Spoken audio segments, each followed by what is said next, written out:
Jammalamadugu MLA Adinarayana Reddy కొడుకు సుధీర్ రెడ్డి గంజాయి వ్యవహారంపై ఈగల్ పోలీసులు ఫోకస్ పెట్టారు. ఓవైపు సుధీర్ రెడ్డిని డిఅడిక్షన్ సెంటర్లో చేర్చిన పోలీసులు ఆయనకు గంజాయి డ్రగ్స్ సరఫరా చేసే నెట్వర్క్ తో ఉన్న సంబంధాలపై ఆరా తీసే పనిలో ఉన్నారట. డిఅడిక్షన్ సెంటర్ నుంచి సుధీర్ రెడ్డి బయటకు వచ్చిన తర్వాత డ్రగ్స్ గంజాయి నెట్వర్క్ లింకులపై ఈగల్ ఫోర్స్ విచారణ చేయనుంది. కూటమి నేతలకు ఇంకెంతమందికి డ్రగ్స్ లింకులున్నాయో కేంద్రం విచారణ చేపట్టాలని వైఎస్ఆర్సీపీ నేతలు డిమాండ్ చేస్తున్నారు. జమ్మలమడుగు నియోజకవర్గం కూటమి ఎమ్మెల్యే ఆదినారాయణ రెడ్డి కొడుకు సుధీర్ రెడ్డి వ్యవహారంపై ఈగల్ టీం విచారణ కొనసాగుతోంది. నార్సింగ్ పోలీస్ స్టేషన్ పరిధిలోని ఓ అపార్ట్మెంట్లో గంజాయి తీసుకుంటూ పట్టుబడ్డాడు ఆదినారాయణ రెడ్డి కొడుకు సుధీర్ రెడ్డి. ఈగల్ టీం రైడ్లో మరో ఇద్దరితో సుధీర్ రెడ్డి ఉన్నట్లు గుర్తించారు. ఖచ్చితమైన సమాచారంతో ఈగల్ టీం ఆ అపార్ట్మెంట్లో సోదాలు నిర్వహించింది. అదే సమయంలో సుధీర్ రెడ్డికి పరీక్షలు నిర్వహించగా గంజాయి తీసుకున్నట్లు తేలింది.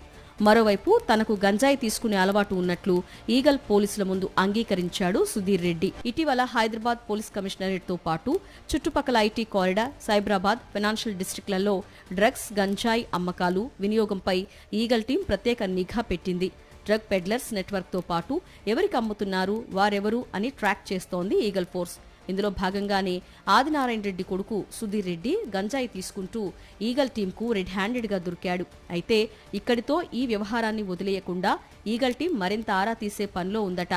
ఆదినారాయణ రెడ్డి కొడుకు సుధీర్ రెడ్డితో టచ్ లో ఎవరున్నారు, అతనికి గంజాయి ఎక్కడి నుంచొచ్చింది, సుధీర్ రెడ్డి గత చరిత్ర ఏంటి, డ్రగ్స్, గంజాయి సప్లై చేసే వాళ్లతో ఎప్పటి నుంచి టచ్ లో ఉన్నారు అనే కోణాల్లో పూర్తి సమాచారం సేకరించే పనిలో ఈగల్ ఫోర్స్ ఉంది. మరోవైపు కూటమి నేతల డ్రగ్స్ వ్యవహారంపై వైఎస్ఆర్సీపీ నేతలు ఆందోళన వ్యక్తం చేస్తున్నారు.